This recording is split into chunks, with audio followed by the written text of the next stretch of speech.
अंतावरी गही उड़त गीध पिशाच कर गही धावही। संग्रामपुर बासी मनहु बहुबाल गुड़ी उड़ावही। मारे पछारे उर बिदारे विपुल भट कहरत परे। अवलोकी निज दल बिकल भट तिसिरा दिखर दूषण फिरे। अर्थात अंतड़ियों के एक छोर को पकड़कर गीध उड़ते हैं और उन्हीं का दूसरा छोर हाथ से पकड़कर पिशाच दौड़ते हैं। ऐसा मालूम होता है मानो संग्राम रूपी नगर के निवासी बहुत से बालक पतंग उड़ा रहे हों। अनेकों योद्धा मारे और पछाड़े गए। बहुत से जिनके हृदय विदीर्ण हो गए हैं पड़े कराह रहे हैं। अपनी सेना को व्याकुल देखकर तिसरा और खरदूषण आदि योद्धा श्री राम जी की ओर मुड़े।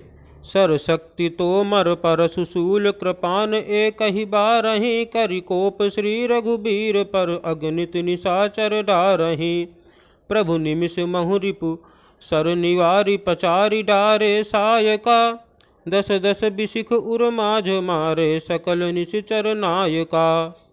अर्थात अनगिनत राक्षस क्रोध करके बाण शक्ति तोमर फरसा सूल और कृपाण एक ही बार में श्री रघुवीर पर छोड़ने लगे। प्रभु ने पल भर में शत्रुओं के बाणों को काटकर ललकार कर उन पर अपने बाण छोड़े। सब राक्षस सेनापतियों के हृदय में 10-10 बाण मारे। मही परत उठी भट भीरत मरत न करत माया अति घनी। सुर डरत 14 सहस प्रेत बिलो की एक अवध धनी। सुर मुनि सभय प्रभु देखी माया नाथ अति कौतुक करियो। देखहि परस पर राम करि संग्राम रिपुदल लरि मरियो। अर्थात योद्धा पृथ्वी पर गिर पड़ते हैं फिर उड़कर भिड़ते हैं मरते नहीं। बहुत प्रकार के अतिशय माया रचते हैं। देवता यह देखकर डरते हैं कि प्रेत राक्षस 14,000 हैं और अयोध्यानाथ श्री राम जी अकेले हैं। देवता और मुनियों को भयभीत देखकर माया के स्वामी प्रभु ने एक बड़ा कौतुक किया जिससे शत्रुओं की सेना एक दूसरे को राम रूप देखने लगी और आपस में ही युद्ध करके लड़ मरी। राम राम कहि तनु तजहि पावहि पद निर्वाण। करि उपाय रिपु मारे छन महु कृपा निधान।